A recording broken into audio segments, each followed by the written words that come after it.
आइए विद्यार्थियों, आज कक्षा 7 के अंतर्गत बसंत भाग हिंदी के अंतर्गत हम पहला चैप्टर यानी कविता को पढ़ेंगे। और जो पहले कविता है वो कविता का जो शीर्षक है वो हम पंछी उन्मुक्त गगन के आधार पर है। और ये बहुत अच्छी कविता के रूप में ये लिखी हुई है। और जिसके जो लेखक हैं, जो रचयिता हैं, वो शिव मंगल सिंह सुमन हैं। और इन्होंने जो है पंछी पर यानी पक्षी के आधार पर इन्होंने जो है बहुत सुंदर रचना की हुई है। तो पहले इसको पढ़ेंगे, फिर इसके अर्थ को समझने का प्रयास करेंगे। विद्यार्थियों, इसमें लिखा है कि हम पंछी उन्मुक्त गगन के पिंजरे बंद न गा पाएंगे, कनक तिलियों से टकरा कर पुलकित पंख टूट जाएंगे।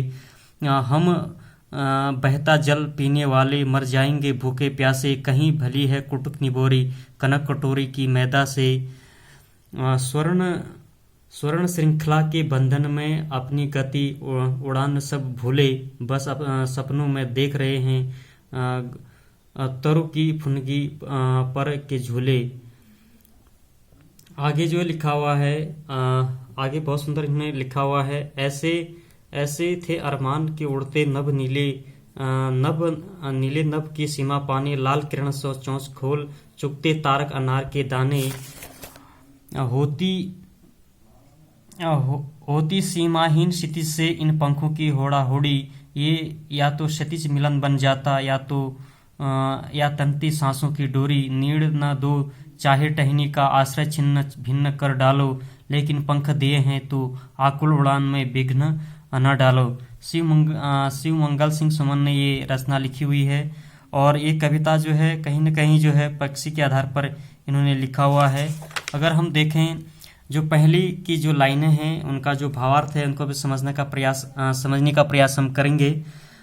इसमें जो लिखा हुआ है ये है कि हम पंछी उन्मुक्त गगन की कविता कवि शिव मंगल सिंह सुमन जी ने जो है विद्यार्थियों पंछी के माध्यम से मनुष्य जीवन में स्वतंत्रता का महत्व को दर्शाया है। कविता में पंछी अपनी व्यथा का वर्णन करता हुआ कहता है कि हम पंछी स्वतंत्र आकाश में उड़ने वाले हैं, अपना गान हम पिंजरों में गा नहीं पाएंगे। पिंजड़ा भले ही सोना का बना हो, हमारे आकाश में उड़ने वाले पंख इससे टकराकर टूट जाएंगे। विद्यार्थियों इसमें आगे कहा है कि हम बहता हुआ पानी अर्थात नदियों का पानी पीने वाले हैं। हमारे लिए सोने की कटोरी में रखी हुई मैदा से कहीं भली नीम की कड़वी निबोरी है। हम भूखे प्यासे मर जाना पसंद करेंगे, न कि पिंजड़े की गुलामी जीना। तो ये कहीं न कहीं जो है इन लाइनों का जो है अर्थ था। वहीं आगे अगर हम देखें तो इसमें जो स्वर्ण श्रृंखला बंधन वाला जो इसमें लिखा हुआ है, इन पंक्तियों में जो है इसका जो भावार्थ है वो है विद्यार्थियों कि मनुष्य जीवन में स्वतंत्रता का महत्व दर्शाया है इस पंक्तियों में। और पंछी अपनी व्यथा का वर्णन में कहते हैं कि पंछी स्वतंत्र आकाश में उड़ने वाले हैं, अपना गान हम पिंजरों में नहीं गा पाएंगे, पिंजरा भले ही जो है सोने का हो। तो वहीं आगे जो है कविता में पंछी कहते हैं कि सोने के पिंजड़े बंद कर दिया गया है और हम अपनी गति उड़ान सब कुछ भूल गए हैं। सपने में हम देखते हैं कि पेड़ों की ऊंची डालियां में हम झूल रहे हैं। पिंजड़ों के कैद में आने से पहले हम सोचते थे कि नीले आसमान की सीमा नाप लेंगे। और आगे विद्यार्थियों इसमें कहा गया है कि अपनी सूरज की जैसे लाल चोंच से तारों को जो अनार के दाने जैसे उन्हें चुग लेते हैं, यह सब मात्र कल्पना है क्योंकि हम पिंजरे में बंधन कैद हैं। तो ये इन्होंने लिखा हुआ है। और वहीं आगे अगर हम देखें तो जो यहाँ का भावार्थ दिया हुआ है उसमें है कि इसमें कहा गया है कि यदि हम आज़ाद होते ही सीमाहीन आकाश की सीमा को पार कर लेते हैं, हमारे पंखों की उड़ान से आकाश की क्षितिज की प्रतिस्पर्धा होती है। इस प्रतिस्पर्धा में हम आकाश की ऊंचाई को माप पाते हैं या हमारे प्राण पखेरु उड़ जाते हैं। पंछी कहते हैं, पक्षियाँ कहते हैं कि विद्यार्थियों कि हमें भले ही रहने का स्थान न दो, हमारे घोंसलों को नष्ट कर डालो, किंतु हम पंछी हैं, उड़ना ही हमारा काम है। अतः हम नैसर्गिक अधिकार अर्थात उड़ने में बंधन मत बांधो।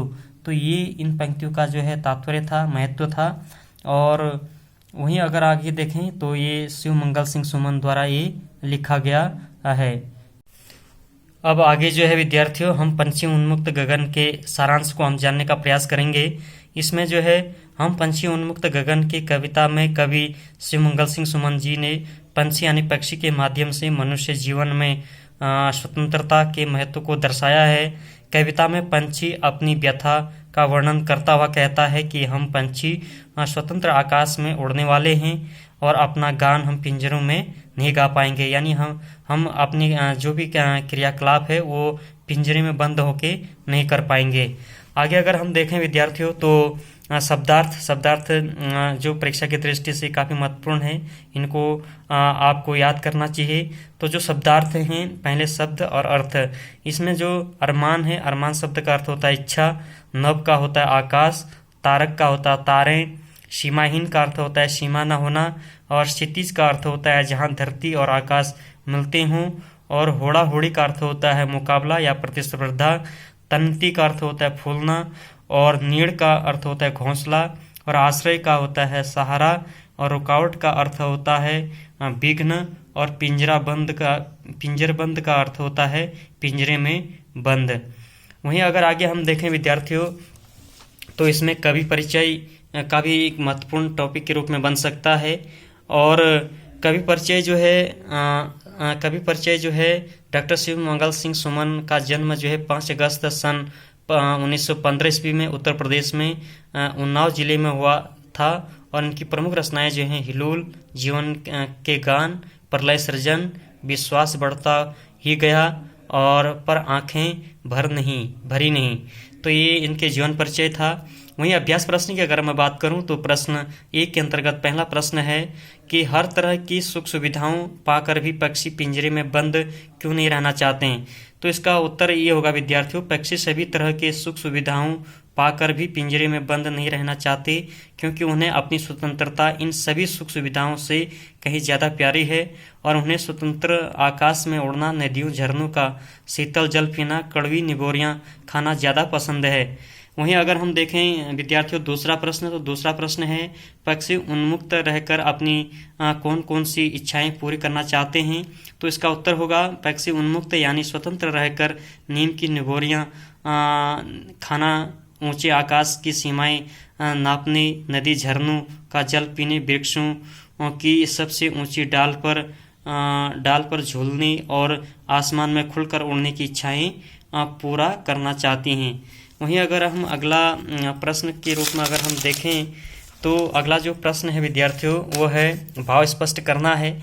तो भाव स्पष्ट है या तो क्षितिज मिलन बन जाता है या तंती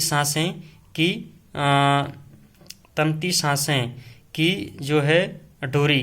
तो इसका जो उत्तर होगा, जो इसका भावार्थ होगा वो जो है प्रस्तुत पंक्ति में जो है पक्षी आसमान में जो है सीमाओं को नापने की इच्छा व्यक्त कर रहे हैं, और इस प्रयास में या तो वे सफल हो जाएंगे या फिर प्राण त्याग देंगे, मगर वो ऐसा करने से पीछे बिल्कुल नहीं हटेंगे। तो एक छोटा सा प्रयास था विद्यार्थियों की आज बसंत भाग के अंतर्गत कक्षा 7 का जो हिंदी का जो पहला टॉपिक है, जो पहला पार्ट है, पहला चैप्टर है हम पंछी उन्मुक्त गगन के, इस पर जो है हमने इसका भावार्थ जानने की कोशिश करी और इसके अर्थ को हमने समझा और इसके जो है शब्दार्थ को हमने समझे। और जो जिसने भी जो है इसकी रचना की शिवमंगल सिंह सुमन, उनके जीवन परिचय के बारे में हमने जाना, और उसके बाद जो कुछ महत्वपूर्ण प्रश्न एग्जाम के दृष्टि से जो महत्वपूर्ण प्रश्न हैं उनके बारे में भी जो है हमने विस्तार से जाना। तो विद्यार्थियों अगर ये वीडियो आपको पसंद आई तो इसको आप लाइक करें, शेयर करें, सब्सक्राइब करें और सुंदर लेख में लिखें और याद भी करें।